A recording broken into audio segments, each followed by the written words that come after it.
اب یہ اوصاف جو امام قرطبی بیان کر رہے ہیں حافظ قرآن کے لیے، میں اپنی موت کو گواہ بنا کے کہتا ہوں کہ اگر کوئی حافظ قرآن اور کوئی قاری قرآن ان اخلاقی ضابطوں پہ عمل پیرا ہو جائے، وہ صوفی باصفا ولی کامل ہے۔ یہ جو اس کا ضابطہ اخلاق حافظ قرآن کا امام قرطبی بیان کر رہے ہیں، آپ فرماتے ہیں کہ اللہ کی حمد کرنے والا ہو، والی نعمہ شاکرن، اس کی نعمتوں پہ شکر کرنے والا ہو، اور اللہ کا ذکر کثرت سے کرنے والا ہو، اور اللہ کی ذات پہ توکل کرنے والا ہو،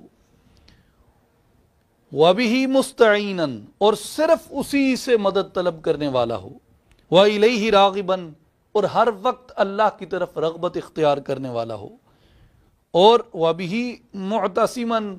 کتاب کو مضبوطی سے پکڑے رکھے اور اپنی موت کے لیے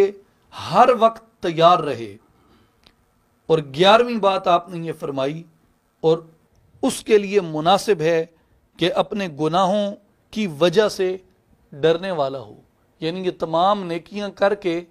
اترانا نہ شروع کرے اپنی نیکیوں پہ، بلکہ پھر بھی احتمال غفلت سامنے رکھ کے،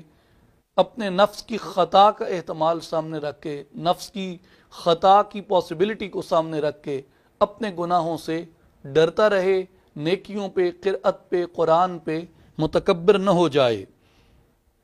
وَيَكُونَ الْخَوْفُ فِي صِحَّتِهِ أَغْلَبَ عَلَيْهِ إِذَا لَا يَعْلَمُ بِمَا يُخْتَمُ لَهُ، اور صحت کی حالت میں بھی اس پر خوف غالب ہو، کیونکہ وہ نہیں جانتا کہ اس کی زندگی کب ختم ہونے والی ہے۔ 14ویں یعنی 14th آپ نے یہ چیز فرمائی کہ اللہ کی بارگاہ میں حاضری کے وقت اللہ تعالیٰ سے حسن ظن رکھنے کی وجہ سے اللہ تعالیٰ سے قوی امید رکھنے والا ہو، یعنی جب وہ رحمت طلب کرے، اللہ کے دربار میں سوال کرے تو حسن ظن کے ساتھ کرے۔ اللہ کے دربار میں جب بھی ہاتھ اٹھائے تو اپنی دعا کا آغاز شکوے سے نہ کرے، بلکہ دعا کی قبولیت کا یقین رکھتے ہوئے اللہ کے حضور اس کی نعمتوں کا چرچا کرتے ہوئے، اس کی نعمتوں کو یاد کرتے ہوئے، ان کا اعتراف اور ان کا شکرانہ بجا لاتے ہوئے اس کے دربار میں اپنا سوال پیش کرے اور اس کے ساتھ قوی امید رکھنے والا ہو۔